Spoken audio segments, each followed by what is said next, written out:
Boa noite para você de casa, o NTV News está chegando. Decisão judicial diz que é ilegal a captação de água em córrego na comunidade de Boa Sara para o uso em lavoura de tomate. Acidente com caminhões interdita a rodovia em Presidente Olegário e a gente vai mostrar também. Liberação de veículos removidos para pátios pode ser feita pela internet. Tem alerta para o baixo consumo de água no inverno. Ação beneficente arrecada cerca de 1.300 quilos de alimentos em Patos de Minas. Memorial Arlindo Porto é reinaugurado e conta a história dos 20 anos de sua trajetória política. Os preparativos finais para o início da Fenaminas e Milk Show. 14ª edição da Copa Patos de Basquete sobre Rodas terá início na sexta-feira. A conquista de medalhas pela nova geração de atletas patenses do Karatê. Os palpites para a rodada que encerra o triangular do Módulo 2 do Mineiro. E o que são as convenções partidárias que serão realizadas até o dia 5 de agosto.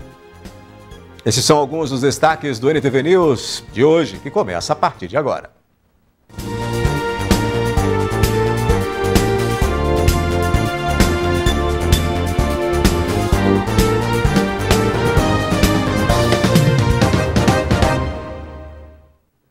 No início da madrugada de hoje, uma mulher de 37 anos e seu companheiro foram detidos suspeitos de furtar produtos em uma padaria na região central de Patos de Minas. A mulher de 37 anos e o seu marido de 39 anos furtaram alguns gêneros alimentícios de uma padaria aqui na Avenida Paranaíba, né? Esse fato aconteceu na madrugada de domingo, por volta de 00:30 mais ou menos ali, entre o início, né, da madrugada de segunda-feira, por volta de 00:30. E a mulher chegou até o local juntamente com esse homem de 39 anos que junto com ela esteve aí, pagou pelo café, mas não pagou pelo restante da situação, de tudo que eles levaram. Inclusive a mulher saiu com esses bolos e doces do local e logo em seguida o homem passou pelo caixa, pagou apenas pelo café e saiu. O segurança do local foi atrás deles para tentar seguir. Esse homem de 39 anos sacou uma faca, ameaçando o segurança que se sentiu aí ameaçado, né, amedrontado, acabou retornando para trás, encontrando-se então com uma viatura policial e relatando todo esse fato para eles. A polícia então foi atrás dessa mulher com as características passadas a ela, referente a ela, e encontrando com ela na rua Amazonas, onde ela estava aí percebendo que assim que chegou a viatura policial ela se desvencilhou de alguns produtos. Era um desses doces a qual ela tinha subtraído da padaria. Ao chegar no local, o homem chegou logo em seguida e aí começou a diferença de fatos entre os dois. Cada um relatando uma situação. Inclusive a mulher, que se diz advogada no estado do Amazonas, relatou que sequer conhecia o homem, que não eram nem casados. Mas na verdade eles eram sim casados. E o homem aí relatou uma história, a mulher relatou outra. E segundo eles aí no final das contas acabaram falando que levaram embora essa situação da padaria porque não teria sido anotado na comanda a qual eles utilizaram na padaria. A Polícia Militar voltou ao local, tentou essa versão com a padaria, né, com o pessoal da padaria, e a atendente informou que sim, havia sido anotado, mas que eles não pagaram, eles apenas pegaram esses gênero alimentício, né? Um bolo aí de R$14, esses doces aí num total de R$17, e toda essa situação. Eles então, informados aí dos seus direitos, foram encaminhados à delegacia de plantão da Polícia Civil de Patos de Minas. Um acidente envolvendo 3 caminhões na noite desta segunda-feira interditou a MG 410 em Presidente Olegário, entre a Serra da Bela Vista e São Pedro da Ponte Firme. O motorista de um dos veículos disse à Polícia Militar Rodoviária ter perdido o controle de direção quando percebeu que os 2 reboques que ele puxava começaram a balançar e tombaram na pista. O motorista de outro caminhão, que vinha logo atrás, percebeu o acidente, porém não conseguiu frear a tempo. O condutor de um terceiro caminhão, que vinha em sentido contrário, também não conseguiu evitar a batida, provocando, portanto, esse acidente de trânsito aí que interditou a rodovia. Foi liberada somente hoje, né? A partir de agora, Minas passa a oferecer alvará online para a liberação dos veículos que foram removidos para pátios credenciados. Já está disponível a solicitação pela internet do alvará de liberação para veículos removidos para pátios credenciados pela Coordenadoria Estadual de Gestão de Trânsito. A partir de agora, os veículos apreendidos e removidos para o pátio por causa de irregularidades administrativas, ou seja, ausência de pagamento de alguma taxa, multa ou de licenciamento, podem ser solicitados a liberação desse veículo de forma digital pelo nosso site www.transito.mg.gov.br. Com a liberação online do veículo, o cidadão tem a oportunidade de resolver as pendências sem a necessidade de deslocamento até uma unidade de atendimento presencial. A novidade vale para todo o estado de Minas Gerais e está disponível para veículos removidos por infrações administrativas. Não é mais necessário comparecer primeiro a uma unidade de atendimento para depois comparecer ao pátio. Basta solicitar essa liberação por meio do site e depois comparecer presencialmente no pátio apenas uma vez.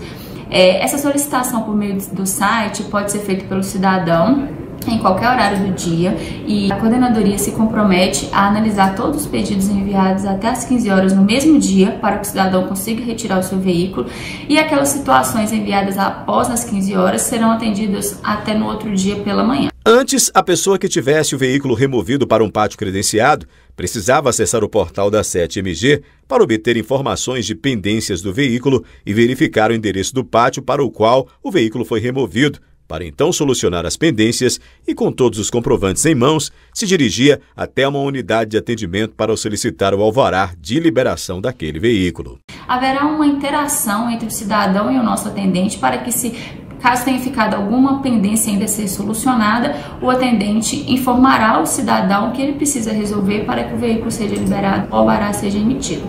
A partir desse momento, com o alvará emitido de forma digital ali pelo nosso site, o cidadão comparece ao pátio e retira o veículo. Dessa forma, a gente consegue facilitar a vida do cidadão, transformando em mais um serviço de trânsito para que o cidadão não precisa comparecer em mais de uma unidade presencial para retirar o seu veículo. Depois do intervalo, tem alerta para os riscos do baixo consumo de água durante o inverno. E a ação beneficente arrecada cerca de 1.300 quilos de alimentos em Patos de Minas.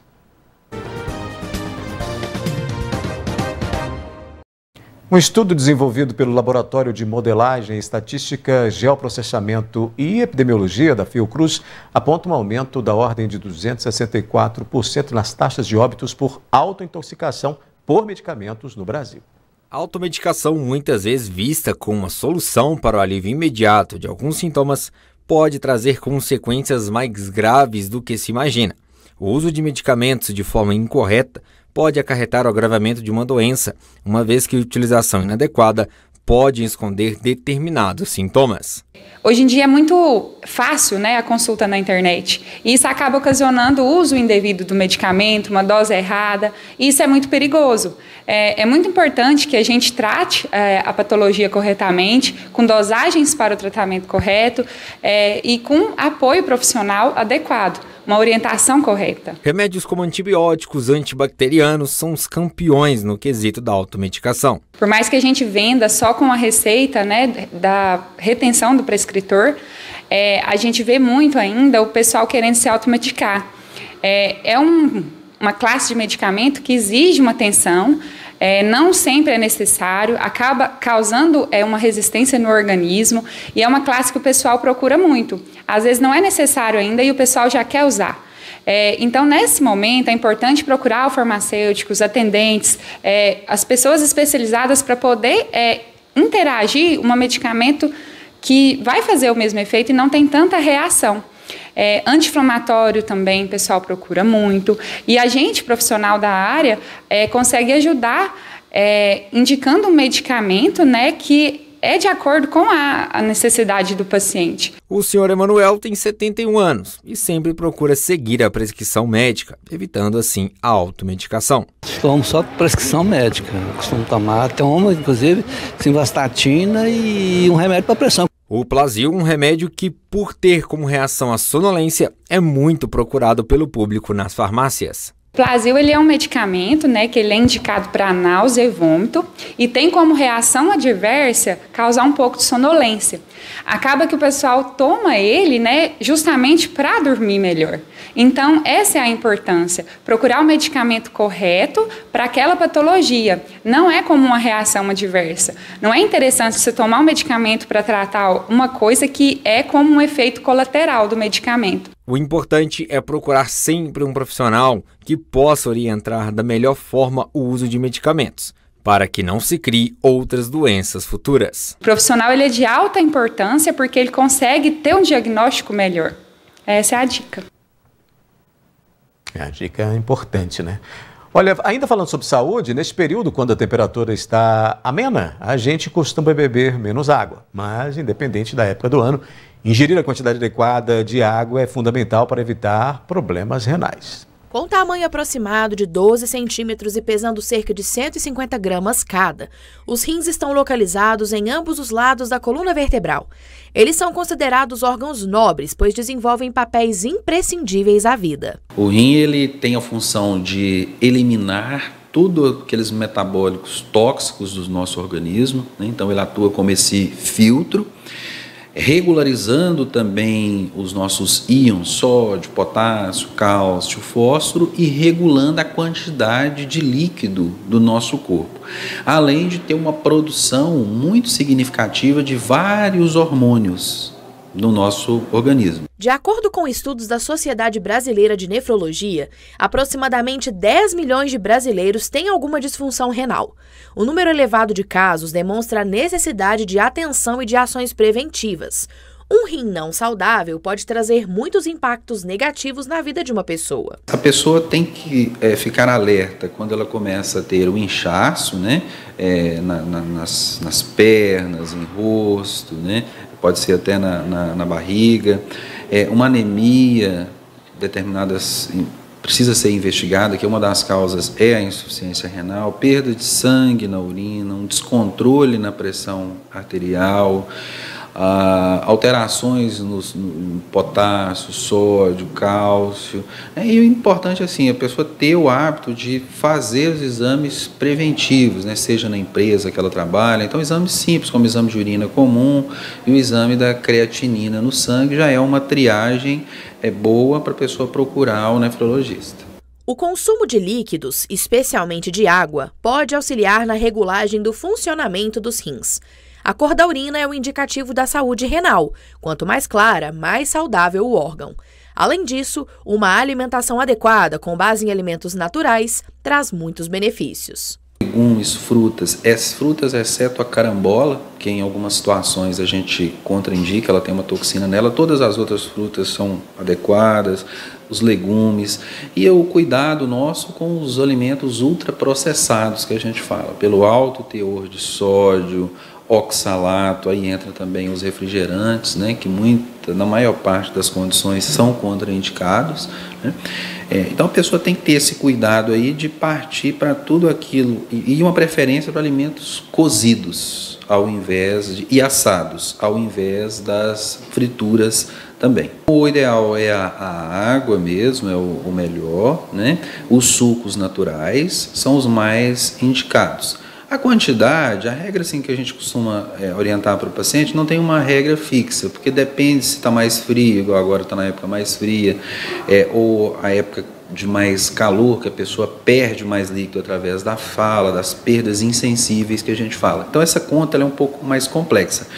No dia a dia, para a população saber, é a cor da urina. Então manter a urina clara. Se a pessoa observa e mantém uma urina clara desde a manhã até a noite, significa que ela está com uma ingesta adequada. Seguir à risca essas diquinhas aí, né? Essas importantes dicas para evitar dissabores, problemas renais, né? Olha, a LBV promoveu na semana passada uma grande ação solidária que arrecadou cerca de 1.300 quilos de alimentos. A Legião Boa Vontade é uma associação civil sem fins econômicos, com atuação preponderante na assistência social, que também oferece educação básica e técnica profissionalizante, além de realizar ações humanitárias. A LBV ela existe há 74 anos de idade, né? Aqui em Patos nós estamos há 54 anos aqui, recebendo as famílias, as crianças, né? Nossa missão é promover a paz, é mudar a realidade das famílias, das crianças, mostrar, né? A gente pode estar mostrando uma realidade diferente, mostrar temas para a gente garantir os direitos deles também, os seus deveres. No dia 20 de julho comemorou-se o Dia do Amigo e para celebrar a data, a Legião Boa Vontade em todo o Brasil realizou ações de arrecadação de alimentos e outras ações solidárias. Todos os anos, né, a gente faz essa mobilização no Brasil todo, que é o Dia do Amigo, então a gente mobiliza a população para fazer essa doação. Pode ser de alimento, material pedagógico, aqui igual eu falei, a gente recebe muito o leite, né, que a gente utiliza o leite todos os dias, né, para a refeição deles. Então, essa mobilização no Brasil todo, a gente arrecadou alimento para usar na entidade e também a gente repassa para as famílias atendidas. Em Patos de Minas, o Centro Comunitário recebeu doações de alimentos não perecíveis durante a campanha do Dia do Amigo. Foram 1.300 quilos de alimentos arrecadados para 68 famílias atendidas pela associação. Nós recebemos crianças de 6 a 15 anos de idade, né? Eles ficam aqui no serviço, nosso serviço é Criança Futuro no Presente. É um serviço de convivência e fortalecimento de vínculos, né? Eles ficam aqui de manhã, à tarde, eles têm a refeição deles, né? O café da manhã, o almoço. Então é por isso a importância da campanha também, da gente arrecadar os alimentos. Maria Alice, de 10 anos, é uma das 84 crianças atendidas pela Legião Boa Vontade em Patos de Minas. Ela conta como é a rotina na associação. A gente, quando chega aqui, tem alguns que vêm da escola direto para cá, mas eu moro pertinho, então eu não preciso. Mas aí quando eu chego 12:30, geralmente, aí eu almoço, depois a gente faz a nossa oração. Depois a gente vai, os educadores vão explicar a atividade que eles proporcionam pra gente fazer. E depois, às vezes, aí a gente faz a atividade, depois, às vezes, a gente vem aqui pra quadra, brinca. Aí depois, 3:30, a gente vai tomar um café, aí depois vem outra turma. Aí, depois, 4 horas, a gente é liberado para poder ir embora. Pedro José tem 9 anos e também faz parte da associação que fica localizada no bairro Getúlio Borges, número 97, no bairro Vila Garcia, que atende crianças de 6 a 15 anos, em situação de vulnerabilidade social. A gente estuda o território, aí, às vezes, a LBV programa o passeio. Esse dia, nós foi lá para o Mocampo, que a LBV programou o passeio. E também eles também autorizam se a gente quiser fazer dever que a gente faz, e também as atividades divertem muita gente. Das atividades praticadas na associação, a preferida de Maria Alice é arte e cultura, que tem talento para as artes. O que eu mais gosto de fazer, eu acho que é arte e cultura. Então você é uma artista quase. Eu sou muito boa em desenho. A seguir, os preparativos finais para o início da Fenaminas e Milk Show. E Memorial Arlindo Porto é reinaugurado e conta a história dos 20 anos de sua trajetória política.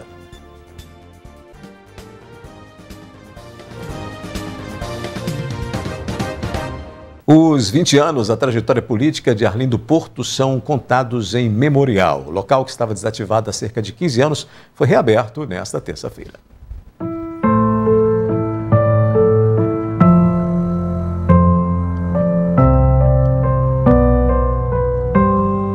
Arlindo Porto foi prefeito de Patos de Minas de 1983 a 1988, vice-governador entre 1991 e 1994, ministro da Agricultura no governo do presidente Fernando Henrique Cardoso, nos anos de 1996 a 1998, e senador de 95 a 2003. Após finalizar sua trajetória política, sentiu a necessidade de prestar contas de seus 20 anos de vida pública ao povo brasileiro e foi aberto o memorial. A história, representada através de fotos, vídeos, placas, diplomas e medalhas, está disponível para que toda a população possa visitar. Primeiro, o sentimento de consciência tranquila do dever cumprido. Mais do que isso, é reconhecimento. Reconhecimento pelo esforço, pelo trabalho, pela dedicação de minha esposa, que guardou isso tudo durante esse tempo todo. Catalogou, selecionou para colocar à disposição daqueles que quiserem aqui visitar. O objetivo principal é fazer com que as pessoas possam rever o passado para valorizar o presente e planejar melhor ainda o futuro. Só assim nós conseguimos construir uma sociedade mais justa, uma sociedade mais democrática, uma sociedade mais participativa. O espaço reúne documentos, medalhas, homenagens, troféus, placas, diplomas, painéis, fotos, matérias jornalísticas, livros, vídeos e fitas, que contam um pouco da história pessoal de Arlindo Porto e fazem uma linha do tempo detalhada sobre sua trajetória política. Maria Celi, esposa do ex-senador, organizou, conservou, cadastrou e digitalizou todos os itens expostos. Ela conta como foi a trajetória de trabalho dela e do marido e como foi organizar o acervo para a exposição. Sempre quando chegava alguma coisa, eu pegava os jornais e recortava os jornais também, sabe? E ia guardando em caixas. Meu porta-mala foi ficando, depois eu tive que levar para a fazenda. Foi aí que começou um perigo, sim, porque fazenda é mais difícil, muita poeira, né?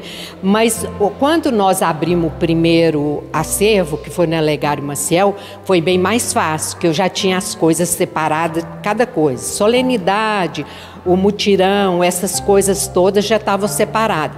Então eu contei com muitas voluntárias que me ajudaram e foi aquele trabalho assim, sabe, de amizade, organizando, elas me ajudaram muito. Ao longo do tour, o ex-senador se emocionou várias vezes ao lembrar de tantos momentos importantes de sua trajetória, revendo redações que alunos da cidade fizeram quando visitaram o antigo acervo, mostrando diversas inaugurações importantes, incluindo a inauguração do aeroporto da cidade, e relembrando momentos vividos em outros países, como o recebimento de uma honraria das mãos do então Papa João Paulo II, quando era ministro da Agricultura.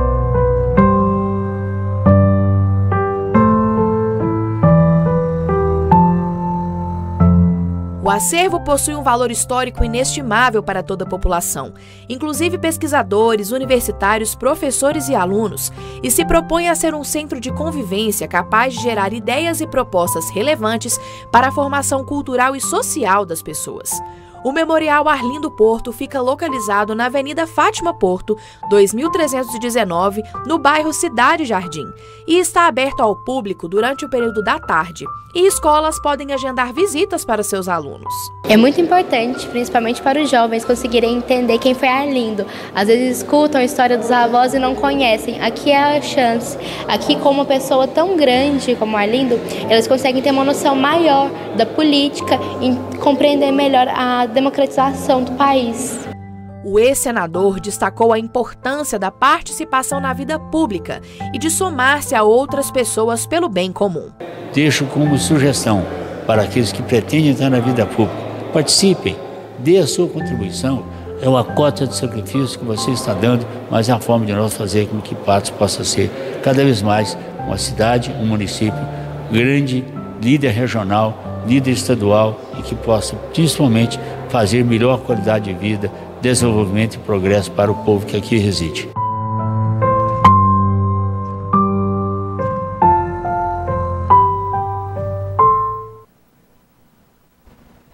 Terá início nesta quarta-feira a segunda edição da Fenaminas, Feira de Negócios e Tecnologia do Cerrado Mineiro, e da Milk Show, 21ª semana Copatos. Hoje nós acompanhamos de perto a finalização dos preparativos. O evento é realizado pelo Cicobi Credipatos em parceria com o Sindicato dos Produtores Rurais e a montagem de sua estrutura está a todo vapor. A feira é um ambiente propício para a realização de negócios, com oferta das melhores novidades em maquinários, implementos agrícolas e insumos. Para esse ano, o que a gente fez? Na realidade, a gente pegou os potenciais, os empresários de Patos de Minas, juntamos juntamente com a Milk Show, trazendo fazer o quê? Que Patos tem uma feira só. E o objetivo desse ano, dessa feira para 2024, é que nós estamos com um teto de R$1 bilhão. Nossa expectativa é essa, sabe? Então nós estamos trazendo várias empresas, trazendo tecnologias, estamos na área de pulverização, partes solares, parte da agricultura, de insumos. Então assim, o produtor vai achar aqui uma oportunidade de negócio, principalmente para ele baixar os seus custos para a safra de 2025. A Feira Milk Show destaca a importância de Patos de Minas para a produção leiteira e terá palestras, premiações e feira de negócios. O evento reúne empresas do agronegócio, produtores rurais e representantes do poder público. Nos dias de Fenaminas também acontece a Milk Show, que é a 21ª semana Copatos. Vemos aqui também que o estande está sendo montado para poder atender ao pessoal que vem visitar. A Milk Show também é um evento totalmente voltado para a produção rural, com o trabalho da Copatos, dos cooperados, e que vai acontecer dentro de todos os dias da Fenaminas. Além dos estandes e exposições, a feira focará também em sustentabilidade, por meio de palestras e várias atividades ao longo dos 3 dias de programação. O trabalho árduo que está sendo feito para construir esse espaço renderá frutos, pois o espaço será propício para negócios e diversas outras atividades. Além das feiras, das exposições e dos estandes, também haverão palestras e debates. Em instantes, 14ª edição da Copa Patos de Basquete sobre rodas terá início na sexta-feira. A conquista de medalhas pela nova geração de atletas patenses do Karatê e os palpites para a rodada que encerra o triangular do módulo 2 do Mineiro.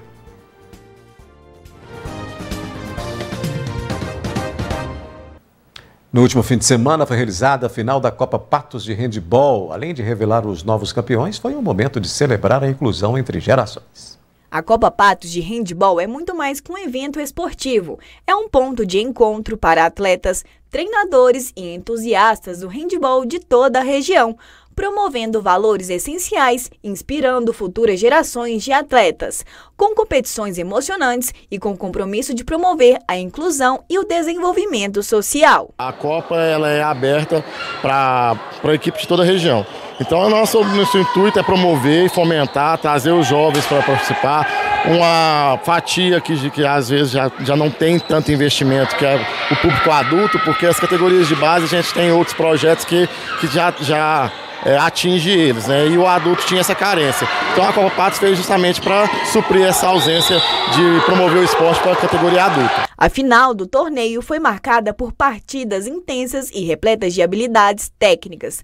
Os times finalistas demonstraram um desempenho excepcional, cativando a audiência com jogadas rápidas e estratégias bem executadas. Nós temos a final masculina e os confrontos finais do feminino, que foi feito através de competição por rodízio. Para os participantes, desde os mais jovens até os veteranos, a Copa representa não apenas a oportunidade de competir pelo título, mas também de desenvolver habilidades esportivas e de trabalho em equipe. O handebol, conhecido por sua dinâmica rápida e exigência física, é um esporte que não só promove a saúde e o bem-estar, mas também ensina valores fundamentais como disciplina, respeito e superação. Nós já jogamos tem muitos anos, nós participávamos daqueles Joju, Geng, e agora nós estamos tendo o prazer de retornar às quadras depois de muitos anos, né? Eu pratico esporte desde os meus 12 anos de idade e é a terceira vez consecutiva que eu venho ajudar as meninas da equipe de Patos. Eu acho muito importante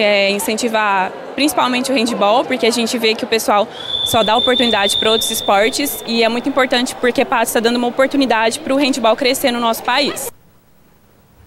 A Copa Patos de Basquete sobre rodas chega à sua 14ª edição e contará com a participação de 8 equipes de 4 estados.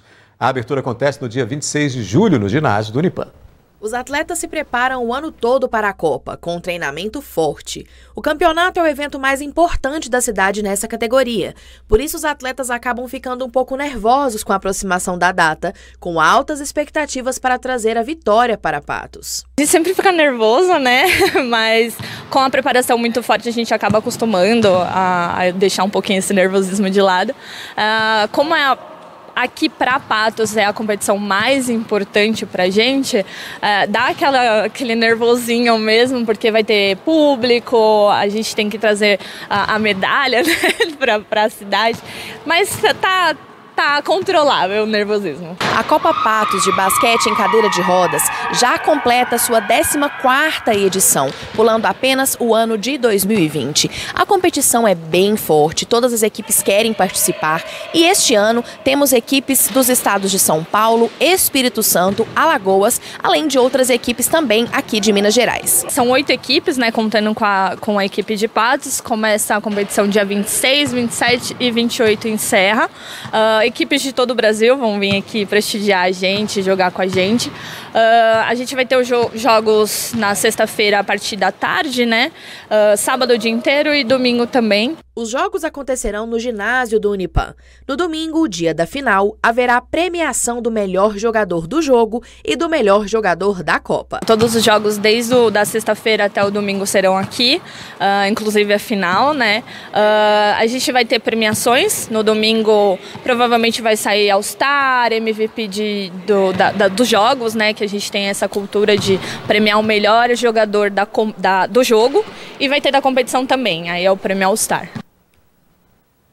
Atletas patenses conquistaram medalha no Open de Karatê realizado em Brasília e no Campeonato Brasileiro de Karatê que aconteceu no Rio de Janeiro.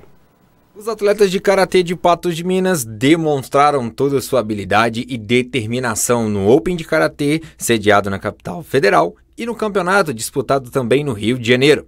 Os competidores da cidade conquistaram diversas medalhas e troféus. Os atletas da academia Kiai do Emerson Nascimento estavam representando Minas Gerais em 2 eventos muito importantes. O Open Nacional de Brasília, que aconteceu dia 13 e 14, e o Campeonato Brasileiro, que aconteceu dia 19 no Rio de Janeiro, certo? Aí nós tivemos ótimos resultados com a qualidade do nosso trabalho, deu tudo certo. Para os atletas, a experiência de competir em campeonatos importantes foi inspiradora e motivadora. Com as novas conquistas, eles agora têm a certeza que estão no caminho certo para alcançar novos objetivos. A participação foi muito boa lá no Campeonato Brasileiro, que no total fiz 3 lutas. E as 3 lutas, graças a Deus, foram excelentes. Foi difícil. Eu fiz 3 lutas. Deu pressão. Fiquei muito ansioso, mas no final deu tudo certo. Eu fiz 4 lutas. Eu amei lutar e competir. Foi muito legal. Eu gostei bastante. Na hora que eu fiquei muito nervoso. Para o professor, ver os meninos conquistando um sentimento de dever cumprido. Um orgulho para mim, não só para mim, quanto para todo mundo aqui da academia, né? Porque a gente representa o trabalho do Emerson, que passou para a gente está passando para ele. Então, isso daí vem tudo reflexo do trabalho do Emerson que veio lá da frente. Parabéns, né? Essa moçada nova aí que leva o nome de Patos de Minas e traz medalhas aí nessas conquistas. Olha, nesta quarta-feira tem jogo decisivo entre o RT e Betim pela última rodada do triangular final do módulo 2 do Mineiro. Nós somos as ruas saber os palpites do torcedor patense. Nesta quarta-feira, às 3 da tarde, o RT e Betim se enfrentam em Betim, na Arena Santa Cruz. O jogo será exibido em cadeia pela Rede Minas, pela NTV, e você pode acompanhar todos os detalhes dessa partida decisiva. Nós conversamos com algumas pessoas para entender quais são as expectativas para esse jogo e qual o placar que elas acreditam que acontecerá. Já que o Trovão tá indo bem, né? Eu acho que não tem muito erro, não. Pelo menos um 2-0 vai. Pelo RT tá indo bem, eu chuto um 2-1, mais ou menos. Jogam amanhã também Mamoré e Norte, às 8 da noite, no estádio Bernardo Rubinger de Queiroz. A competição também é decisiva para o time do Norte, já que o time de Patos de Minas, o Mamoré, não está mais na disputa. Quem será que vai vencer essa partida? Eu penso que vai ser 1-0 para Mamoré, né? Muito difícil, mas vai ser 1-0. Encontramos um Montes Clarense que mora atualmente em Patos de Minas e que gosta muito do futebol patense, mas não deixa de torcer para o time de sua terra natal. Eu gosto muito do Mamoré e do RT, mas minha torcida tá pelo Norte, né? Porque o Mamoré já está desclassificado, né? Infelizmente. E eu quero 2 times na Série A do Mineiro do ano que vem, né? Que é o Norte de Montes Claros, que eu sou de Montes Claros, e o RT daqui de Patos de Minas para representar a gente também, né? Olha, em meus palpites, a Amanda encontrou aí um torcedor do Norte, que amanhã enfrenta o Mamoré, né? Olha, não se esqueça, nesta quarta-feira, então, tem futebol ao vivo na tela da NTV. A nossa TV vai estar em cadeia com a Rede Minas para a transmissão do jogo decisivo entre Betim e o RT. Os times se enfrentam às 3 da tarde na partida que define quem segue para a final do módulo 2 e sobe para a elite do Mineiro, na chave deles, né? Então anote aí, nesta quarta-feira, às 3 da tarde, sintonize aqui na NTV para esse jogão de bola, Betim e o RT. Daqui a pouco aqui no News, o que são as convenções partidárias que serão realizadas até 5 de agosto. E decisão judicial diz que é ilegal a captação de água em córrego na comunidade de Boaçara para o uso em lavoura de tomate.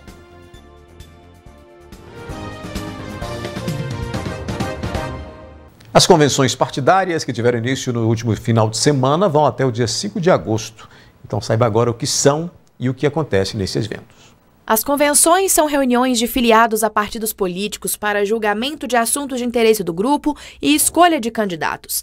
Elas são uma etapa importante do processo de eleição. Nós dizemos que a convenção partidária é uma eleição interna dos filiados, né, que se reúnem para deliberar sobre esses importantes pontos, que é a definição de quem serão os candidatos e candidatas a vereador e também se eles terão ou não candidatos a prefeito e vice-prefeito. E se na eleição majoritária eles vão se unir a algum outro partido, né, para, em coligação, para o pleito majoritário, apoiar algum candidato a prefeito ou a vice-prefeito. Para que as convenções aconteçam, é necessário que haja ampla divulgação do evento, objetivando que todos os filiados ao partido possam participar do momento.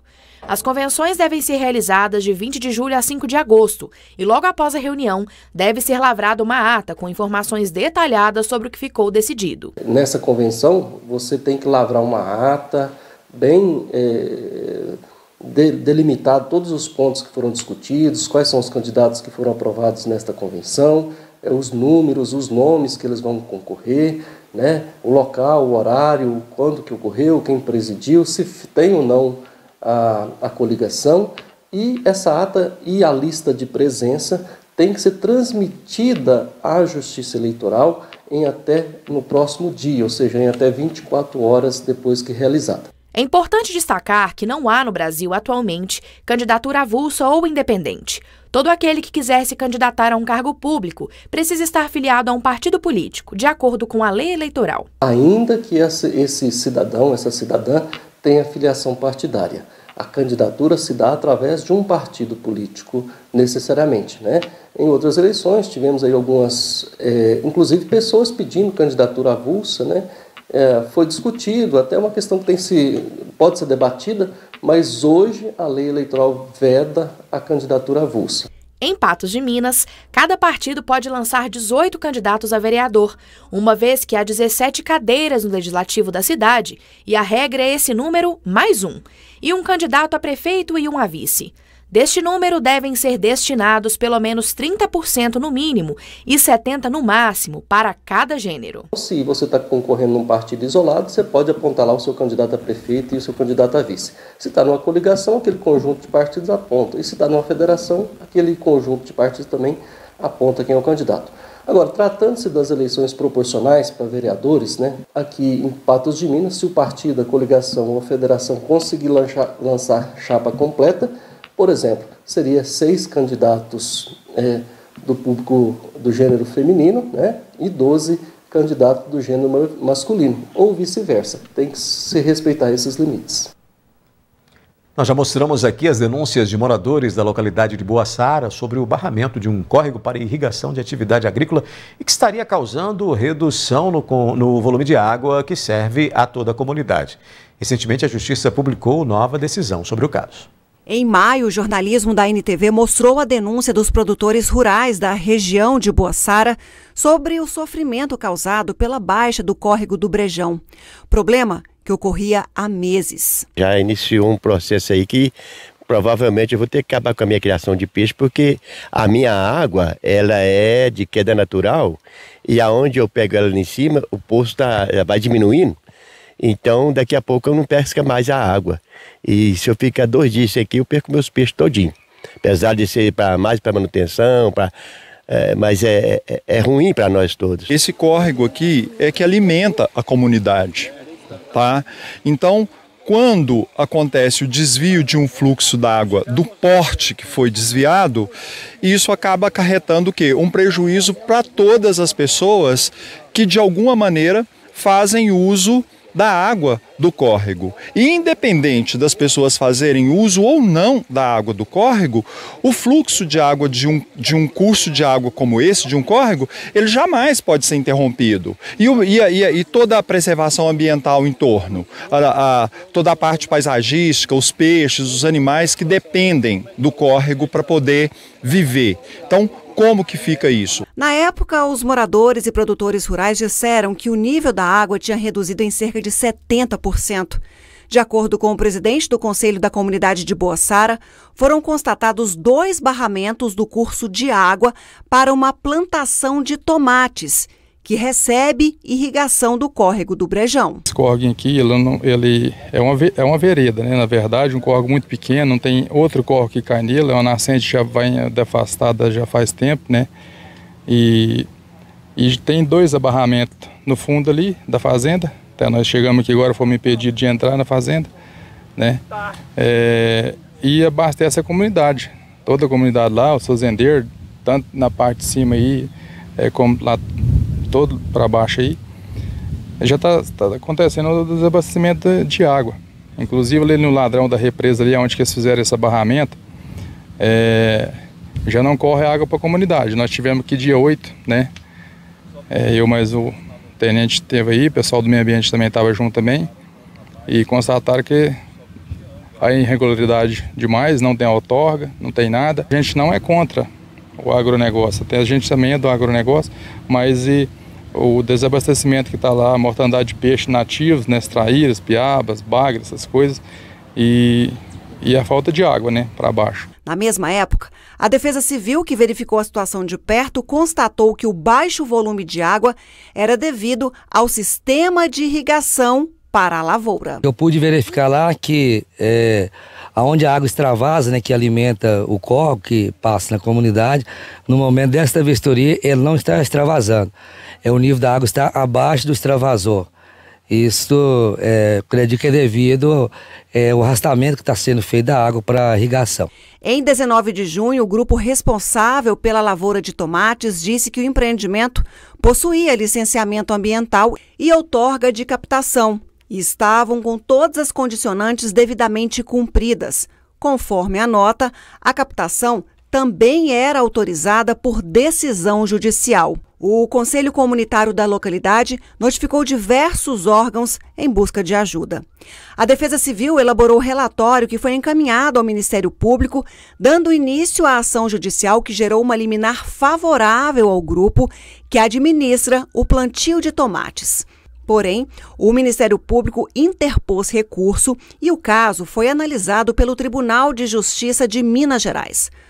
Conforme o relator do caso, o desembargador Manuel Reis Moraes, o Ministério Público apontou algumas questões que motivaram a ação civil pública.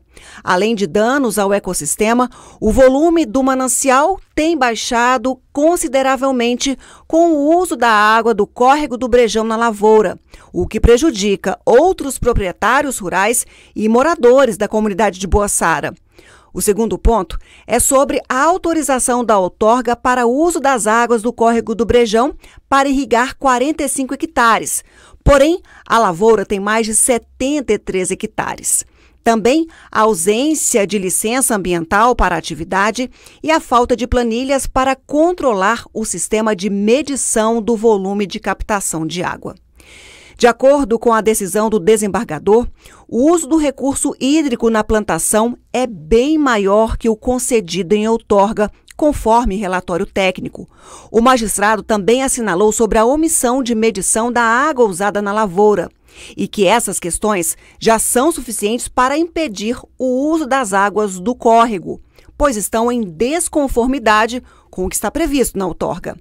Além disso, tem os problemas de escassez dos recursos hídricos e os prejuízos para vizinhos da lavoura, conforme registros e declarações dos moradores de Boaçara. Desse modo, o desembargador decidiu que, diante a gravidade ou impossível reparação ao meio ambiente e prejuízos a produtores e moradores de Boaçara, deferiu o pedido de antecipação da tutela recursal. Assim, fica restabelecida a liminar anterior e o uso das águas do córrego do Brejão na plantação de tomates fica proibido. O NTV News está terminando, volta amanhã. Obrigado pela companhia. Até lá.